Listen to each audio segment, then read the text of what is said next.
Hello guys, welcome back my YouTube channel. आज हम studio में देखेंगे बीएससी फोर्थ सेमेस्टर केमिस्ट्री का मोस्ट इम्पॉर्टेंट टॉपिक्स जो आप लोगों के एग्जाम ऑफिस से वेरी इंपॉर्टेंट है। अगर मेरे चैनल पे आप न्यू हो तो मेरे चैनल जरूर सब्सक्राइब करिएगा और बेल आइकन को प्रेस कर लीजिएगा। चलिए बिना टाइम वेस्ट के अपना वीडियो स्टार्ट करते हैं। हम यहाँ पे लाए हुए यूनिट सेकेंड यूनिट फर्स्ट हम फर्स्ट वीडियो में डिस्कस कर चुके हैं। हम लिंक डिस्क्रिप्शन में दे देंगे, आप चेक कर लीजिएगा। फर्स्ट वीडियो हमारा कम्प्लीटली यूट्यूब पे है, आप इसको देख सकते हैं। हम डिस्क्रिप्शन में दे देंगे, आप चेक एक बार ज़रूर कर लीजिएगा। आज हम स्टार्ट करेंगे यूनिट सेकेंड। यूनिट सेकेंड में हमें पढ़ना है elementary quantum mechanics. Elementary quantum mechanics प्रारंभिक क्वांटम यांत्रिकी। इसमें हम इंग्लिश और हिंदी दोनों में डिस्कस करेंगे। आप जिसमें कंफर्टेबल है उसको अच्छे से देख सकते हैं। चलिए आते हैं अपने फर्स्ट टॉपिक पे। हमारे यहाँ पे फर्स्ट टॉपिक दिया हुआ है black body radiation. Black body radiation क्या होता है? कृष्णिका का विकिरण। आप इसे फिजिक्स में पढ़ चुके हैं। चलिए इसको देखते हैं। कृष्णिका का विकिरण एक कृष्णिका जिसके पूर्ण विकिरण भी कहते हैं, एक वस्तु होती है जो अपने ऊपर गिरने वाली सभी विकिरण को अवशोषित कर लेती है। वह चाहे किसी भी तरंगदैर्घ्य की हो या किसी विकिरण का पूर्व विकिरण होती है। किसी कृष्णिका का से एकांक क्षेत्रफल से विकृत ऊर्जा का मात्रा कृष्णिका के ताप पर निर्भर करती है और निश्चित ताप पर विकृत ऊर्जा एक ही निश्चित तरंगदैर्घ्य की नहीं होती है। एक खगोली गुहा में छोटा छिद्र करके उसे स्थिर ताप पर रखकर उसके छिद्र से निकलने वाले विकिरण को माप कर भी कृष्णिका का विकिरण प्राप्त किया जा सकता है। किसी कृष्णिका के एकांक आयतन अथवा क्षेत्रफल से विकृत ऊर्जा की मात्रा को ऊर्जा घनत्व कहते हैं तथा कृष्णिका का ऊर्जा घनत्व तथा तरंगदैर्घ्य के बीच खींचे गए ग्राफ को विकिरण वक्र कहते हैं। अब इसे हम इंग्लिश में एक्सप्लेन करते हैं। Black body radiation. A black body which is also called a perfect radiator is an object that absorbs all the radiation of everywhere wavelength inside on it. It is a perfect emitter of radiation. The amount of energy radiated per unit area by a black body depends on the temperature of the body, and the radiation emitted are not of single wavelength at a particular temperature. Black body radiation is also obtained when a hollow cavity with a fan hole is had at a constant temperature and distribution of radiation coming out of the hole is measured. The energy radiated per unit volume or area by the black body called the energy density of the radiation. The graphs between energy density and wavelength are called the black body radiation curves. अब आते हैं next topic पे। हमारा next topic जो है Planck radiation law. Planck radiation law क्या होता है? प्लैंक का विकिरण नियम। कृष्णिका विकिरण में ऊर्जा के वितरण की व्याख्या करने के लिए वैज्ञानिक मैक्स प्लैंक ने एक क्रांतिकारी विचार दिया जिसे प्लैंक का विकिरण नियम अथवा प्लैंक की परिकल्पना कहते हैं। इनके अनुसार फर्स्ट हमारा दिया हुआ है ऊर्जा का अवशोषण अथवा विकिरण असतत रूप से ऊर्जा के छोटे बंडलों अथवा पैकेटों के रूप में होता है। इन्हें क्वांटम अथवा फोटान कहते हैं, क्वांटा या फोटान कहते हैं। यह बताता है कि किसी कोशिका के ऊर्जा के विकिरण सतत न होकर क्वांटा की निश्चित पूर्व संख्या में होती है। सेकेंड दिया है, प्रत्येक क्वांटा की ऊर्जा विकिरण की ऊर्जा आवृत्ति v पर निर्भर करती है। E equal to h v, जहाँ h प्लांक नियतांक है। क्वेश्चन फर्स्ट हो जाएगा हमारा, फोटान अथवा क्वांटा की ऊर्जा निम्न प्रकार भी दी जा सकती है। E equal to H C upon lambda, C निवात में प्रकाश की चाल अथवा लैम्डा विकिरण की तरंग दैर्ध्य है। ये सेकेंड इक्वेशन हो जाएगा हमारा। लेकिन 1 अपॉन लैम्डा इक्वल टू 12वीं विकिरण की तरंग दैर्ध्य संख्या है। यहाँ पे हमारा vector v, E equal to H c vector v। ये हमारा थर्ड इक्वेशन हो जाएगा। थर्ड हमारा दिया हुआ है, किसी वस्तु की ऊर्जा क्वांटिक होती है, उसका आशय है कि किसी वस्तु से ऊर्जा का अवशोषण अथवा विकिरण क्वांटम की पूर्व संख्या में होता है, भिन्न दशमलव में नहीं, अथवा HV 2HV 3HV 4HV S1। इस आधार पर किसी क्रिस्टल के ऊर्जा के विकिरण के लिए प्लांक ने एक संबंध स्थापित किया। ये संबंध हमारा स्थापित किया गया कि ये यहाँ EV DV ऊर्जा घनत्व है।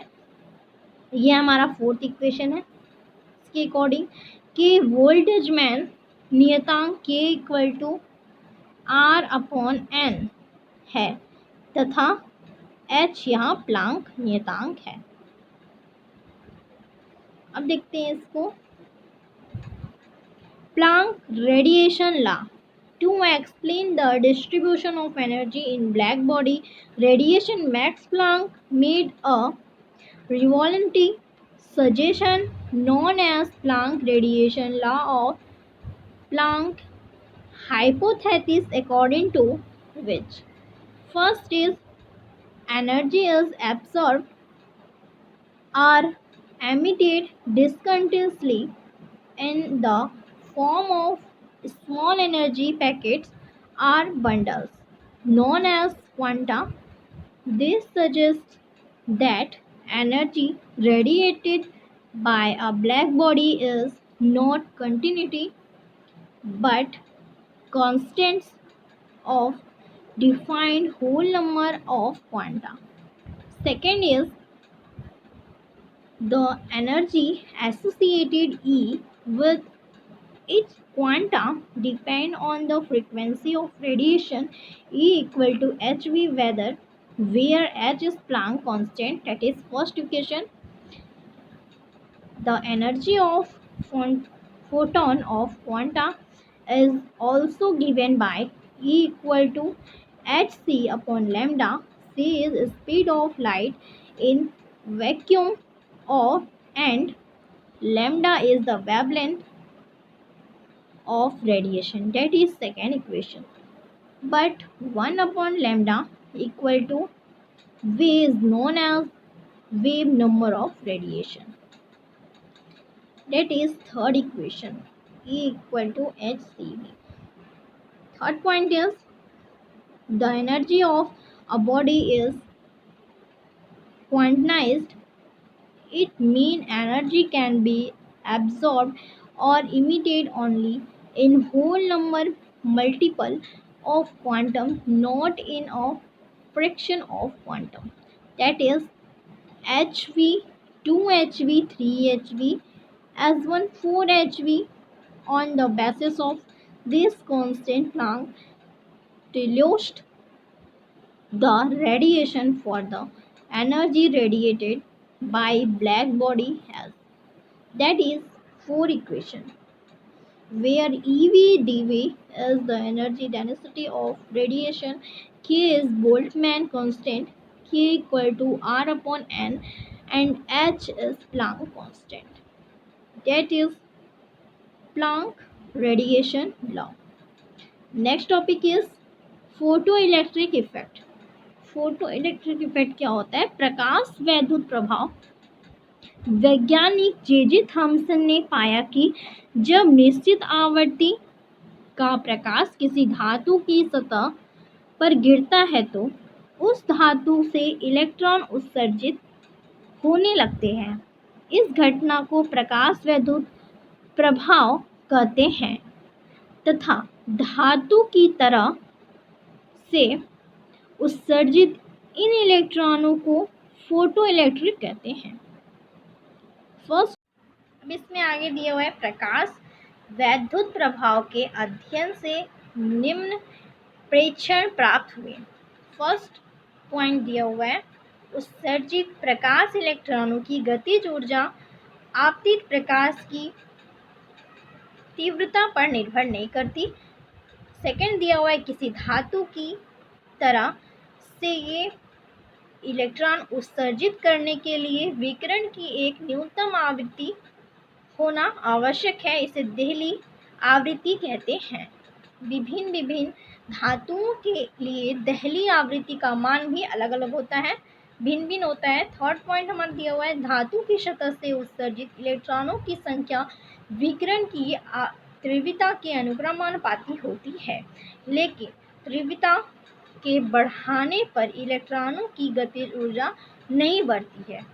प्रकाश वैद्युत प्रभाव की व्याख्या जिस्मत भौतिक से नहीं की जा सकती। इसकी व्याख्या प्लांक के क्वांटम सिद्धांत के आधार पर की गई है।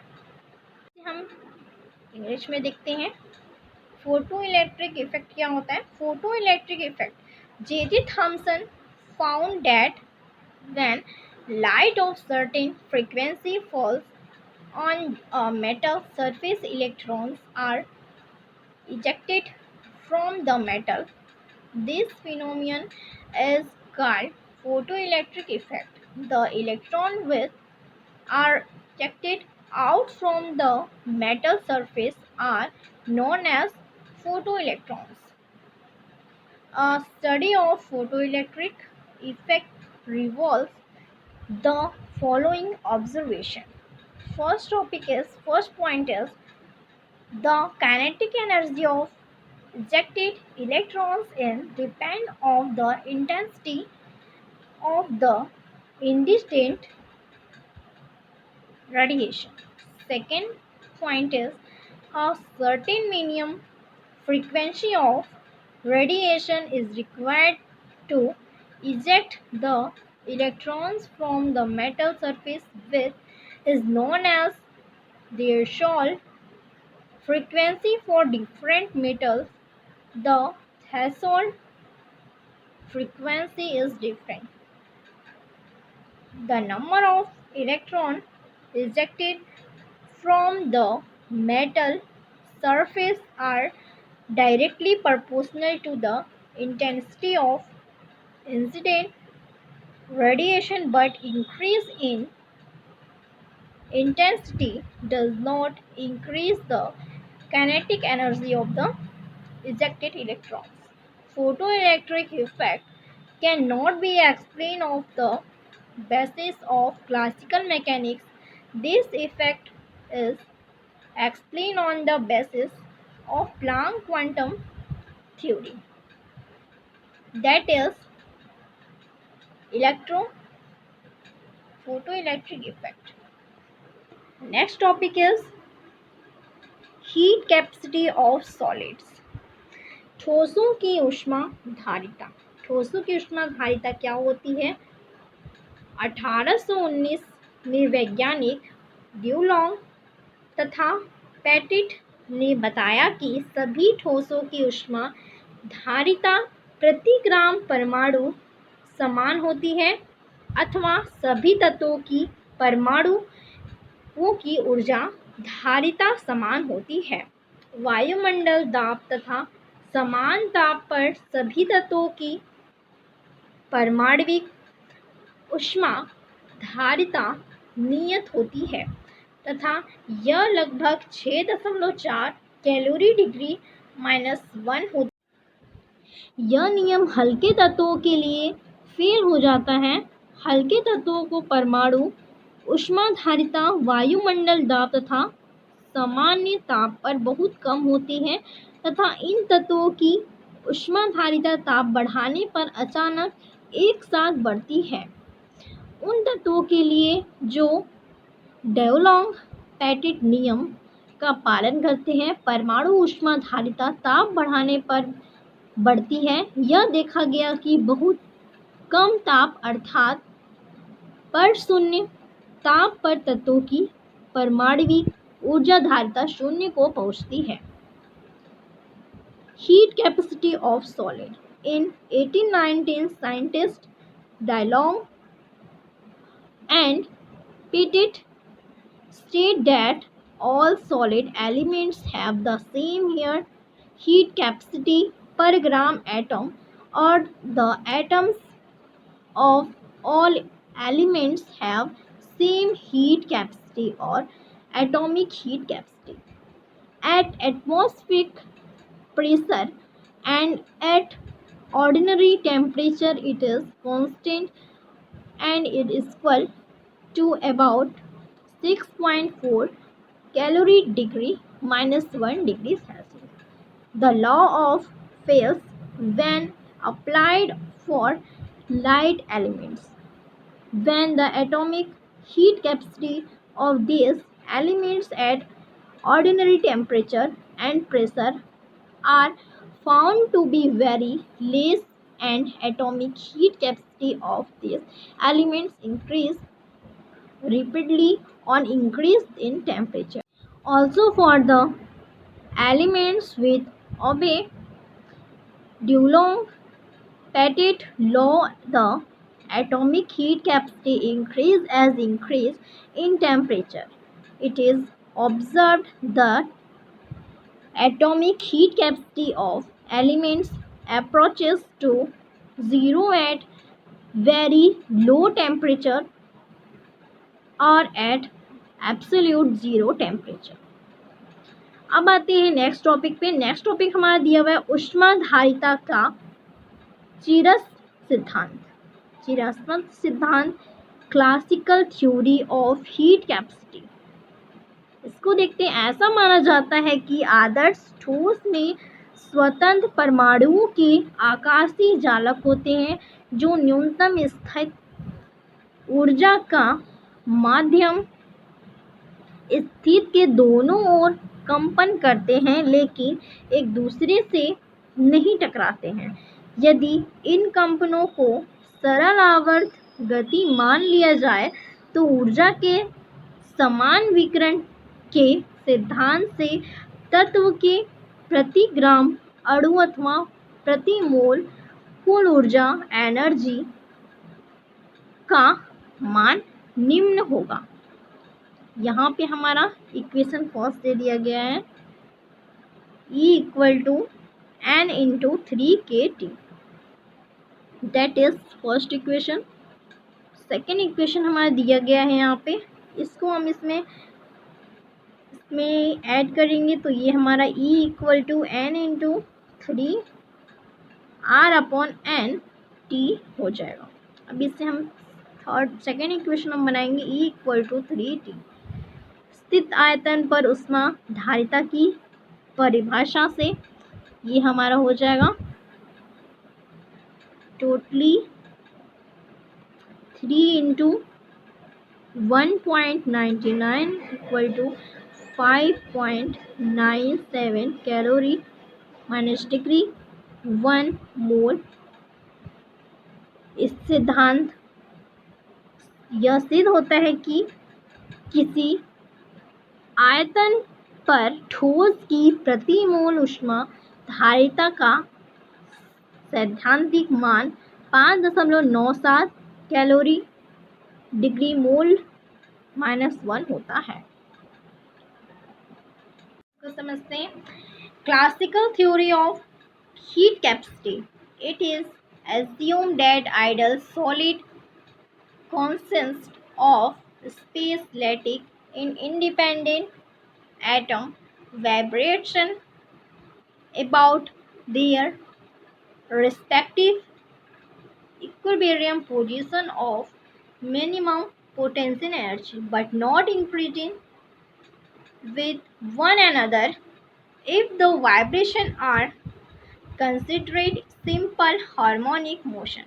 Then according to principle of equilibration of energy, the total energy constant E per gram or per mole of an ideal solid element would be, that is first equation, E equal to N into 3kT applied for K equal to R upon N, that is E equal to N into 3 R upon N T. Simple form is with create as second equation, E equal to 3RT. The definition of heat capacity at constant volume is given by, that is equation there 3R. This so that theoretical value of heat capacity of an ideal solid should be 5.97 calorie degree minus mole for each mole for the elements.